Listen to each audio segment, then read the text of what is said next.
What do you mean? An African or European swallow? Huh? I don't know that. For all their surreal brilliance, Monty Python weren't immune to chaos. Your mother was a hamster, and your father smelt of elderberry. Being absurd, or Arthur, or Brian, meant slip-ups. What have the Romans ever done for us?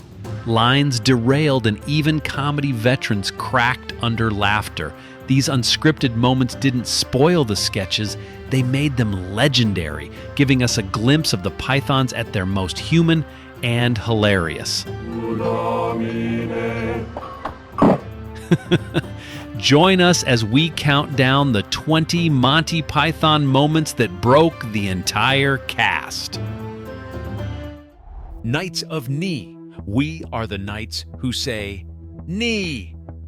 In Monty Python and the Holy Grail, King Arthur faces all kinds of nonsense, but few roadblocks are as ridiculous as the knights who say knee. We are now no longer the knights who say knee. Dressed in towering helmets and antlers, they block his path and demand a shrubbery. Not gold, not glory, a shrubbery. Firstly, you must find another shrubbery! All while screaming knee in his face. It's one of the film's most quotable scenes, and in the final cut, everyone plays it completely straight. But behind the scenes, this sketch was pure chaos. The outtakes show how impossible it was to get through it without someone breaking. Michael Palin, playing the lead knight, delivers every line with flawless, deadpan seriousness, which somehow makes it even funnier. He's shouting gibberish like it's Shakespeare, and the rest of the cast can't take it. You said the word S. Robin. My, it's good to see again. Robin, my lead. It's good to see you. Why is that the word? Surely you... It's peak Python. Absurd setup, straight delivery, and a cast barely holding it together. No matter how many times they shouted knee, the funniest stuff was happening when the cameras were supposed to stop rolling. We are the knights who say knee. In Monty Python and the Holy Grail, King Arthur faces all kinds of nonsense, but few roadblocks are as ridiculous as the knights who say knee. Dressed in towering helmets and antlers, they block his path and demand a shrubbery. Not gold, not glory, a shrubbery. All while screaming knee in his face. It's one of the film's most quotable scenes, and in the final cut, everyone plays it completely straight. But behind the scenes, this sketch was pure chaos. The outtakes show how impossible it was to get through it without someone breaking. Michael Palin, playing the lead knight, delivers every line with flawless deadpan seriousness, which somehow makes it even funnier. He's shouting gibberish like it's Shakespeare, and the rest of the cast can't take it. It's peak Python. Absurd setup, straight delivery, and a cast barely holding it together. No matter how many times they shouted knee, the funniest stuff was happening when the cameras were supposed to stop rolling. The Bridge of Death. One of the many iconic moments in Monty Python and the Holy Grail is when their path takes them to the Bridge of Death.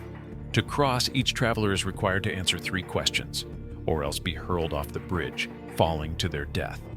He asks each traveler 5 questions. 3 questions. 3 questions. What is your quest? To seek the Holy Grail. What is the airspeed velocity of an unladen swallow? What do you mean, an African or European swallow? Huh? I don't know that. What is your quest? To seek the Holy Grail.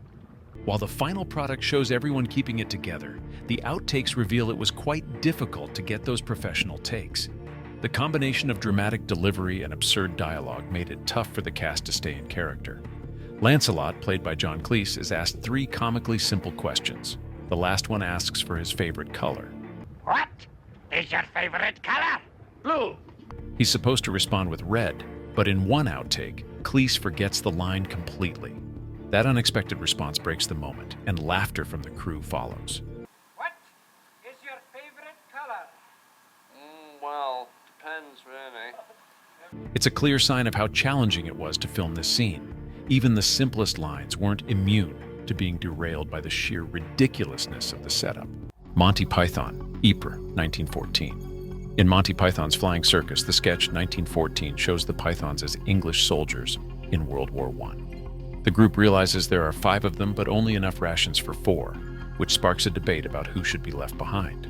At first, they try drawing straws, but after Graham Chapman draws the short straw 3 times in a row, he complains and insists on another method. Eventually, they decide to settle it with a game of Feisy, a nonsense game that makes no sense at all.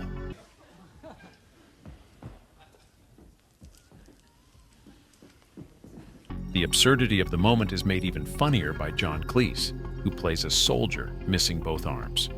His performance, combined with the ridiculous premise, pushes the sketch to another level. At one point, Cleese visibly struggles to hold back his laughter, breaking the illusion of seriousness. I sang as they sorted off because I believe, oh, you may laugh. This blend of silliness, physical comedy, and unscripted laughter shows how even the Pythons themselves couldn't always keep straight faces in the middle of their own absurdity. The French taunting scene. The French castle scene stands out as one of the film's most famous moments. John Cleese, playing the over-the-top French taunter, appears on the castle walls and begins hurling a stream of ridiculous insults at King Arthur and his knights. Among the most legendary of these is the line, "Your mother was a hamster, and your father smelt of elderberries." Your mother was a hamster, and your father smelt of elderberries. The taunter doesn't stop there. He piles on more abuse, mocking the knights, and even claiming that the French already have their own holy grail. Delivered with exaggerated confidence and absolute seriousness, these childish insults became instant comedy classics. On screen, the scene flows perfectly, with Cleese firing off insults and Chapman responding as the ever-serious King Arthur.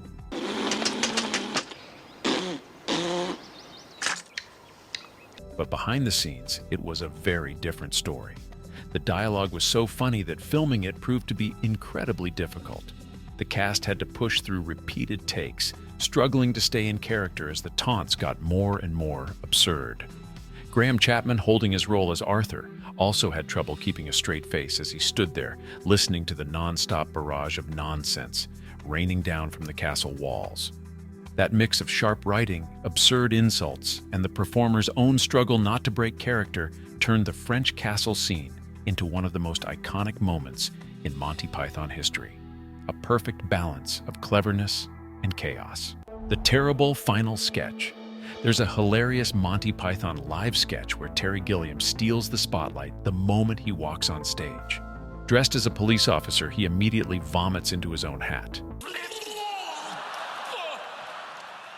As if that wasn't absurd enough, he's then handed a box of chocolates and forced to put the hat back on his head.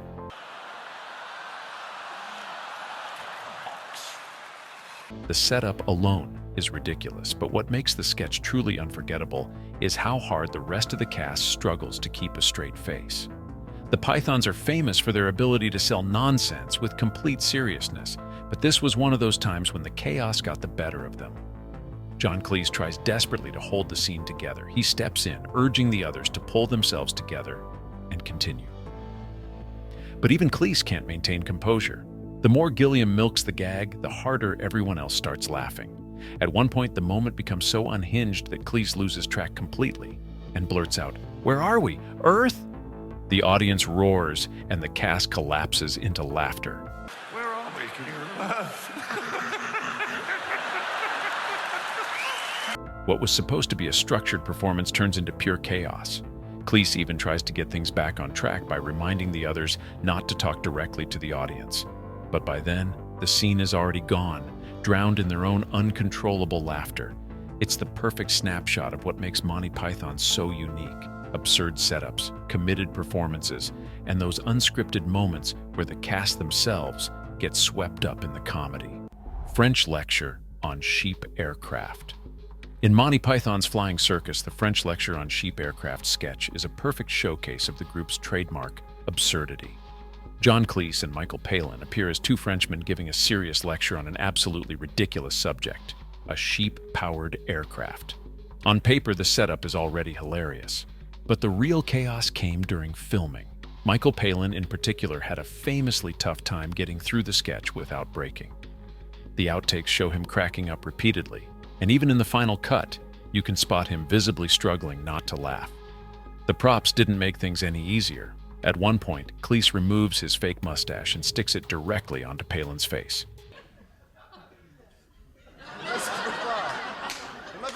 It's a simple gag, but the timing, combined with Palin's reaction, pushes the whole scene over the edge. To make it worse, the mustache didn't always cooperate. Originally, the prop wouldn't even stick properly, which only made the situation funnier. Palin's attempts to stay in character while dealing with a faulty mustache and Cleese's deadpan delivery turned the lecture into pure chaos. What's so effective about the sketch is how seriously the characters treat their subject. The dialogue is nonsense, the props are unreliable, and the setup makes no sense at all. Yet it's all delivered as if it's a formal presentation. That straight-faced commitment is what makes Monty Python unique, and what made this particular sketch nearly impossible for even the performers to complete without laughing. Dead Parrot Sketch. When Monty Python reunited for Monty Python Live, mostly, fans were treated to the return of one of the group's most legendary sketches, The Dead Parrot. First performed in the late 1960s, it remains one of the defining moments of the troupe's comedy. The setup is simple but brilliant. John Cleese plays an angry customer who storms into a pet shop, furious that the parrot he just bought is, in fact, dead. Michael Palin, as the shopkeeper, denies the obvious and insists that the bird is only resting. No, it's resting, look. The exchange escalates as Cleese becomes more and more frustrated, while Palin clings to his absurd excuses. For the live show, the group leaned into the sketch's absurdity even harder. No. He's resting. All right, and if he's resting, I'll wake him up. The audience was in constant laughter, not just because of the classic dialogue, but because of the performers themselves. At one point, Cleese laughed so hard that he actually lost track of his lines. In the middle of the performance, he had to turn to Palin for help, asking him to feed the next line.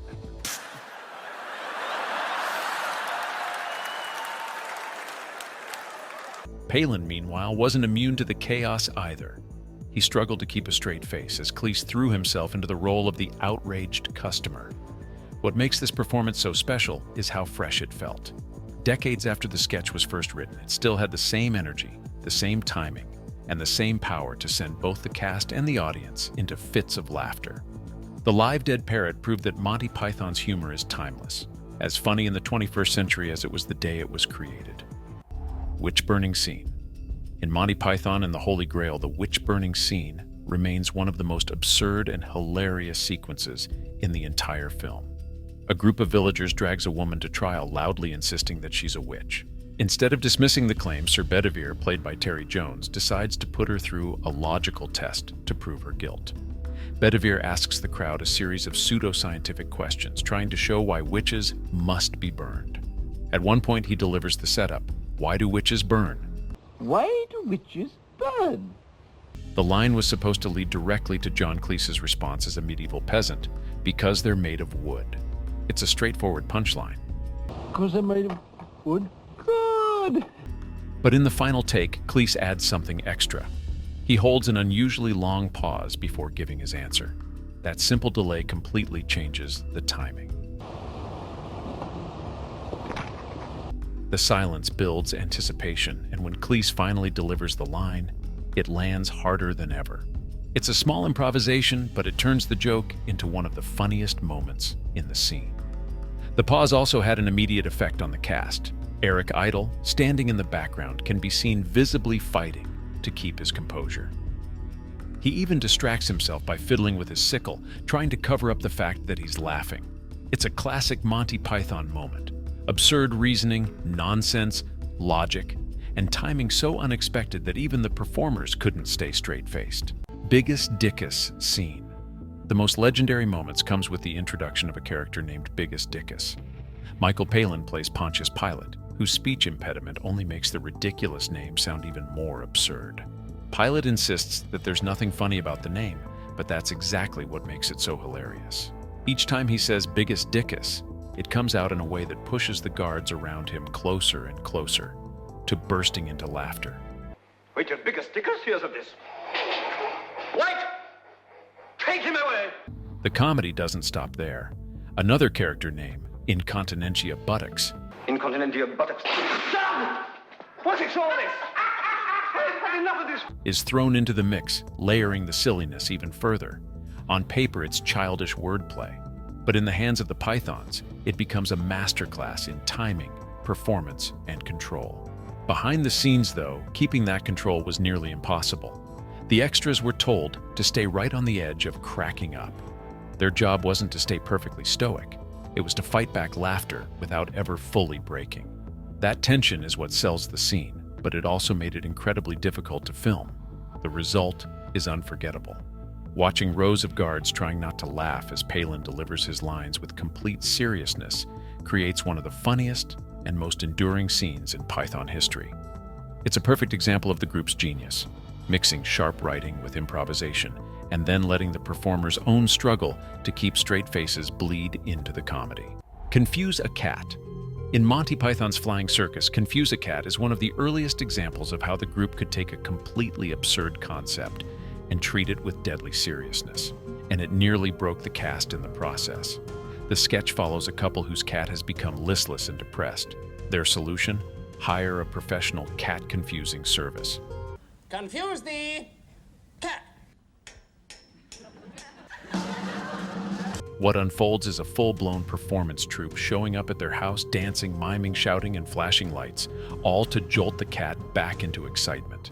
The sight of costumed adults prancing around for the benefit of one extremely unimpressed cat was ridiculous enough, but the cast had to keep playing it like this was normal. John Cleese's delivery as the company rep is hilariously intense, especially as the spectacle gets more and more chaotic. Off-camera, several takes were ruined by cast members breaking, especially during the slow pan to the cat, which continues to look completely indifferent. It's a scene that works on multiple levels: the over-the-top performances, the contrast with the cat's total apathy, and the group's ability to stretch one silly idea into comedy gold. And for the cast trying to keep a straight face while flinging themselves into nonsense, it was a real challenge. Mr. Creosote, puke scene. In Monty Python's The Meaning of Life, one of the most infamous and unforgettable sketches is the tale of Mr. Creosote. Played by Terry Jones in a massive fat suit, Mr. Creosote is the very picture of gluttony. He waddles into an upscale French restaurant and proceeds to order an outrageously enormous meal. What follows is a scene that pushes Monty Python's comedy to its most extreme. Creosote devours course after course, eating and drinking far beyond human limits.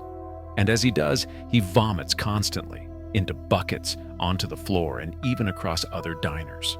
The sketch blends elaborate costumes, over-the-top special effects, and the group's signature absurdity to create a sequence that's equal parts hilarious and revolting. The climax comes when John Cleese, playing the unfailingly polite waiter, offers Creosote a simple after-dinner treat, a wafer-thin mint. Despite already being stuffed to bursting, Creosote accepts. Just one. Just the one. Yeah. One bite later, his stomach literally explodes in a grotesque shower of food and vomit.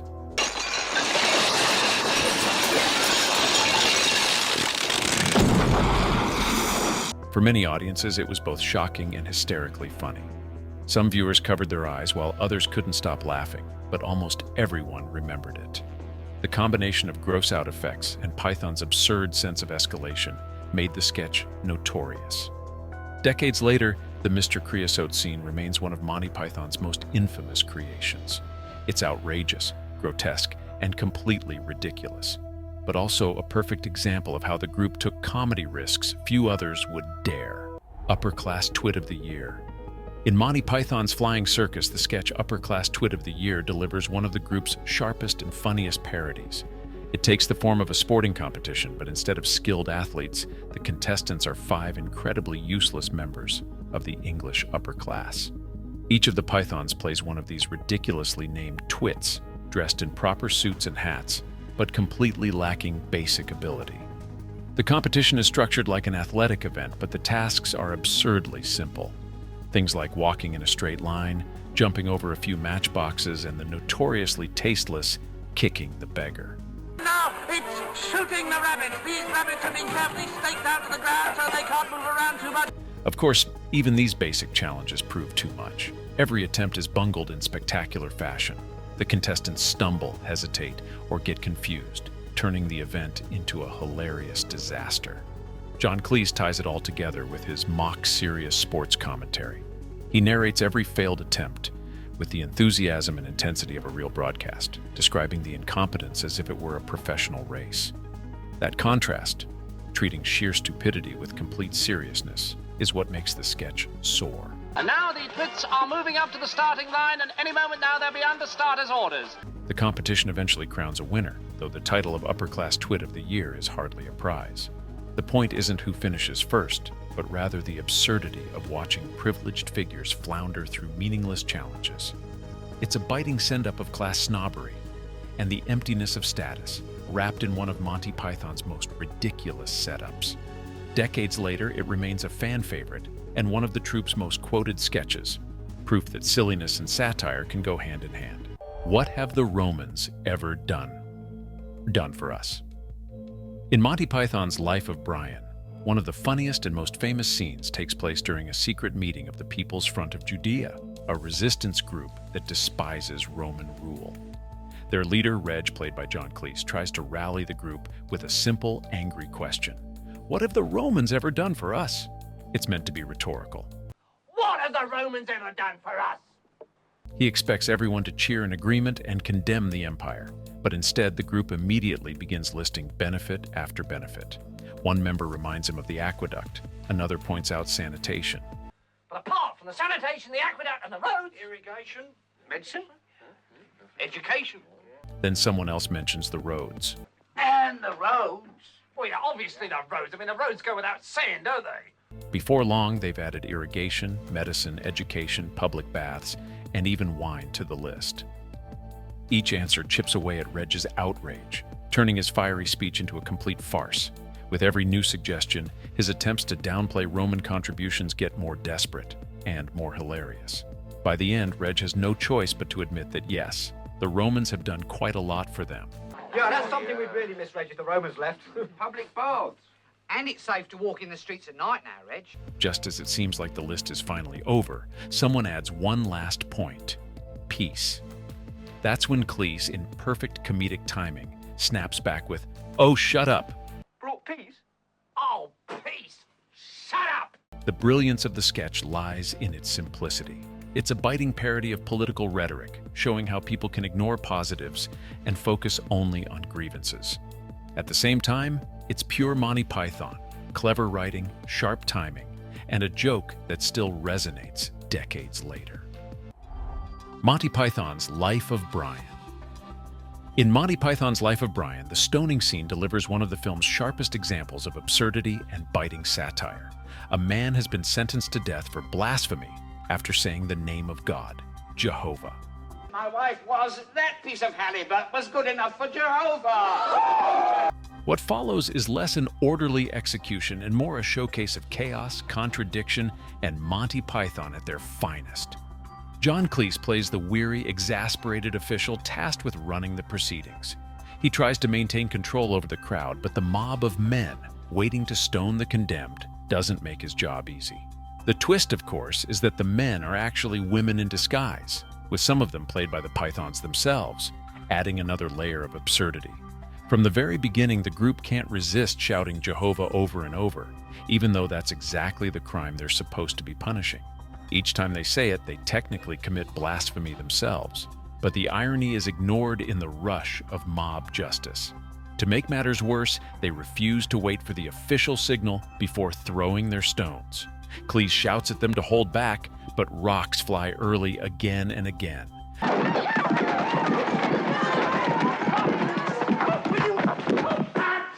The result is complete pandemonium. The sketch works on two levels: as slapstick comedy, with its shouting, interruptions, and mistimed stone throwing, and as satire, skewering the blind adherence to dogma and the dangers of mob mentality. Self-defense against fresh fruit.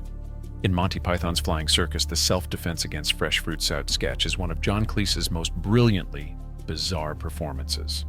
Cleese plays a completely unhinged self-defense instructor whose lessons are anything but practical. His students arrive expecting to learn real fighting techniques. Instead, they're told how to defend themselves against attackers armed with fruit. Bananas, raspberries, cherries, even a bunch of loganberries are treated as if they're deadly weapons. When I was showing you how to defend yourself against anyone who attacks you armed with a piece of fresh fruit. The students can't hide their frustration, but Cleese, in full manic mode, barrels ahead with absolute conviction. The comedy comes from that contrast. While the class desperately wants useful skills, the instructor insists that fruit-based defense is essential knowledge. Bananas! We haven't done them, have we? Right, bananas! His energy is wild, unpredictable, and completely over the top, which makes the already absurd premise even funnier. The sketch escalates when Cleese convinces a student to attack him with a banana. Mr. Harrison, come at me with that banana. Come on, be as vicious as you like with it.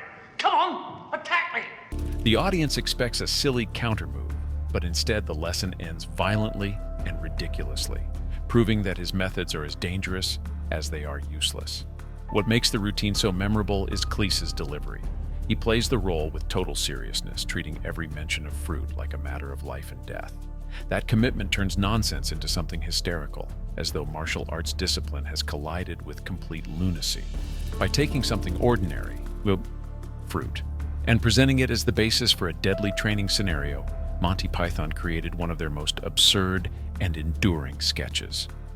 4 Yorkshiremen.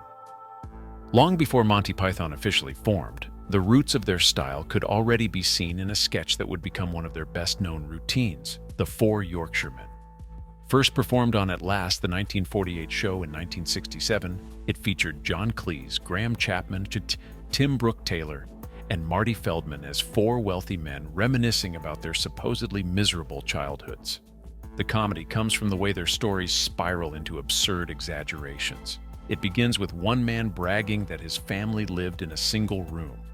We used to live in one room, 26 of us, no furniture, and half the floor was missing. Not to be outdone, another counters that his family all had to sleep in a shoebox. There were 150 of us living in a shoebox in the middle of motorway. From there, the claims grow increasingly ridiculous. Dining on gravel for supper, working endless hours, and even being sliced with a bread knife by a father who still expected gratitude. 24 hours a day at mill for 4 months every 6 years, and when we got home, our dad would slice us in two with bread knife. The rhythm of the sketch is simple but brilliant. Each line tops the one before it, with the men insisting that their childhood hardships were greater than the last. The more absurd the details become, the straighter the performers deliver them, which makes the escalation even funnier. Though it originated before Monty Python's Flying Circus, the sketch was later adopted and performed by the Pythons themselves. By then, it had already become a classic example of their style: sharp timing, deadpan delivery, and a premise that takes something ordinary, nostalgia, and pushes it into complete nonsense. Today, the 4 Yorkshiremen remains one of Monty Python's most beloved comedy bits. Spam few sketches in comedy history are as famous, or as influential, as Monty Python's Spam sketch. Set in a small cafe, it begins innocently enough with a couple trying to order breakfast. The problem? Almost every single item on the menu contains spam. Egg and spam, egg, bacon and spam, egg, bacon, sausage and spam. As the wife protests trying to avoid it, the menu options only get more ridiculous. Bacon, eggs, sausage, and spam. Lobster thermidor with spam. No matter what's ordered, the answer always seems to be spam. The scene spirals into full absurdity when a group of Vikings seated in the cafe begins chanting, "Spam, spam, spam."